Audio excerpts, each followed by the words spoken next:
Bad news. Bitcoin is dead. According to a popular online tracker, Bitcoin and related cryptocurrencies have been declared dead over 300 times by the mainstream media. And this begs the question, really?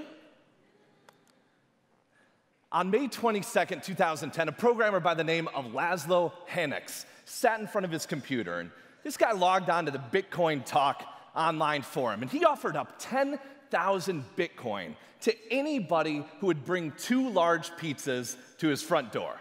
Now, it specifically had to be 2 large pizzas because Laszlo really enjoyed having leftovers the next day. Now, of course, somebody took him up on this offer, and this is largely considered to be the first transaction of value with Bitcoin ever.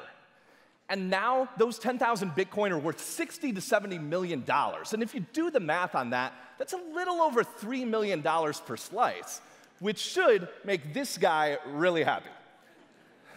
And while we're on the topic of the value of things that are considered dead, if this is it, I really wish my old baseball collection would hurry up and kick the bucket. So here's the secret I'm going to let you in on. Bitcoin, it's not actually dead. In fact, Bitcoin and other cryptocurrencies are at an all-time high for usage, with billions of dollars and millions of transactions every single day. And in fact, of the millions of people that own cryptocurrencies, many of those are in parts of the world that you can't even get a bank account. Slowly but surely, the Bitcoin and cryptocurrency revolution is happening before our very eyes and transforming our financial and banking systems. But that's actually not what I'm here to talk to you about today. There's actually something way more revolutionary about Bitcoin that I think is changing the world, and that's the technology behind it, the blockchain. Put simply, the blockchain is a super secure digital way to transparently track assets. Now, this is a ledger system on steroids. Those assets could be money, in the case of Bitcoin and other cryptocurrencies, or it could be really anything else of value. And the deal with this is if this technology, this blockchain tech, is going to take over financial systems and banking systems, it has to have some key features. These are things like a super simple way to track identities without risk of impersonation or any cumbersome background checks. It needs to be super fast, with settlements taking seconds, not days like current tech. And it needs to cost next to nothing, cents instead of $25 for a wire transfer fee. It needs a complete history of every single transaction since the beginning of time and every owner of every asset on there since the beginning of time. And it needs to be super transparent so that anybody can look in and make sure this data is perfect at any given time. But more than anything, it needs to be super secure. In fact, blockchain needed a brand new way of thinking about security that left it impenetrable to would-be attackers. Now, with all these powers combined, the blockchain was born, a super secure digital way to transparently track assets, and it is running in the background of not only cryptocurrencies, but a lot of the world that we already live in. In fact, it's changing the world that you interact with every day and even saving lives in some circumstances. Let's take a few examples. Quick show of hands. Who here eats food? There were a surprising number of people that did not raise their hand. So food fraud is a real thing. There are over $40 billion every year in losses to food fraud, and over 420,000 people die every year from foodborne illnesses that could have been prevented with better records. This is a shame. Well, IBM is working with Kroger, Walmart, Nestle, and several major food producers to track the entire food supply chain on the blockchain. Everything from where food ends up to its antibiotic treatments to its inspections. And this is already having amazing results. In the case of salmonella poisoning outbreaks, which do happen, inspection times, investigation times have dropped from weeks to seconds to find the source of contamination. And that means less people getting sick and less people die. Number 2, art.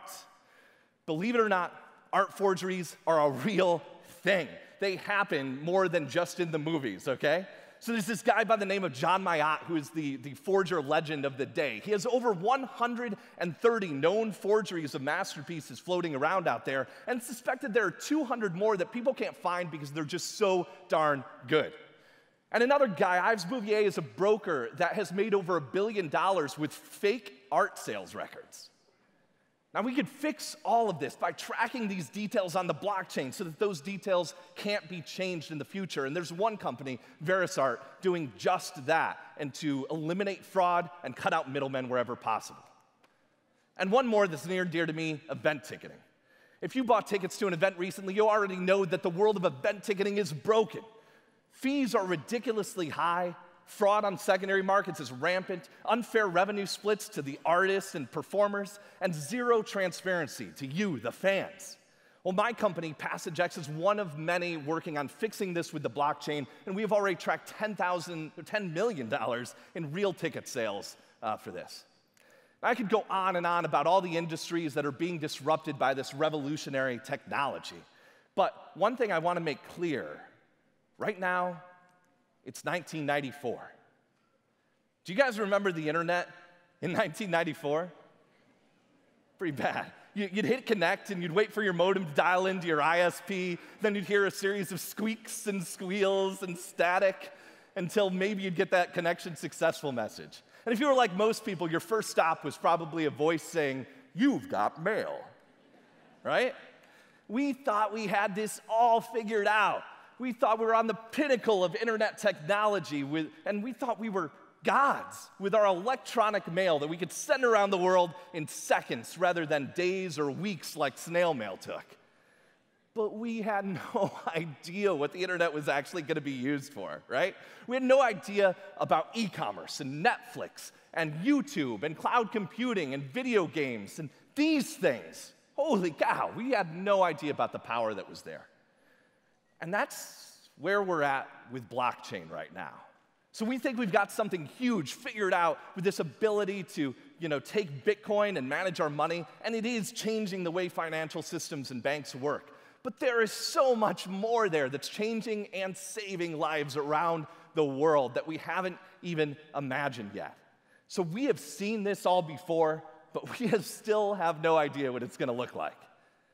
But that's okay, because all that really means is that the future of the blockchain is ours to envision and make happen.